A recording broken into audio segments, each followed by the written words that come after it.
UDF Pathanamthitta parliament മണ്ഡലം കൺവെൻഷനിൽ നിന്നും ആറന്മുള മുൻ എംഎൽഎയും കോൺഗ്രസ് നേതാവുമായ കെ ശിവദാസൻ നായർ വിട്ടുനിന്നതിൽ വിശദീകരണവുമായി UDF സ്ഥാനാർത്ഥി ആന്റോ ആന്റണി. തന്റെ തെരഞ്ഞെടുപ്പ് പ്രചാരണത്തിൽ കെ ശിവദാസൻ നായർ മുൻനിരയിലുണ്ടാകും.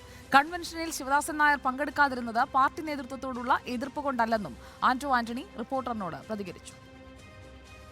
പ്രതിപക്ഷ നേതാവ് വി.ഡി. സതീശൻ ഉദ്ഘാടനം ചെയ്ത UDF പത്തനംതിട്ട പാർലമെന്റ് കൺവെൻഷനിൽ നിന്ന് മുൻ DCC പ്രസിഡന്റും മുൻ ആറന്മുള MLAയുമായ കെ ശിവദാസൻ നായർ വിട്ടുനിന്നത് ചർച്ചയായിരുന്നു. അടിയുറച്ച കോൺഗ്രസ് നേതാവാണ് കെ ശിവദാസൻ നായരെന്നും പാർട്ടിയുമായി ശിവദാസൻ നായർക്ക് ഒരു അഭിപ്രായ ഭിന്നതയുമില്ലെന്നും ആന്റോ ആന്റണി വ്യക്തമാക്കി. അദ്ദേഹം ഒരു യാത്രയിൽ പോയി ഇന്നലെ തിരിച്ചെത്തിയതേ ഉള്ളൂ. വരുന്ന പരിപാടികളിലെല്ലാം അദ്ദേഹം പങ്കെടുക്കുമെന്ന് അറിയിച്ചിട്ടുണ്ട്. അത് അടിയുറച്ചൊരു കോൺഗ്രസ് നേതാവാണ്. അദ്ദേഹം ഈ തെരഞ്ഞെടുപ്പ് പ്രചരണത്തിന്റെ മുൻനിരയിലുണ്ടാകും. പാർലമെന്റ് മണ്ഡലം കൺവെൻഷനിൽ നിന്ന് താൻ വിട്ടുനിന്നതിന്റെ കാരണം ഇപ്പോൾ വ്യക്തമാക്കാനാകില്ലെന്നും ആന്റോ ആന്റണിയുടെ പ്രചരണത്തിന് പോകണമോ എന്ന് തീരുമാനിച്ചിട്ടില്ലെന്നും കെ ശിവദാസൻ നായർ വ്യക്തമാക്കിയിരുന്നു. റിപ്പോർട്ടർ, പത്തനംതിട്ട.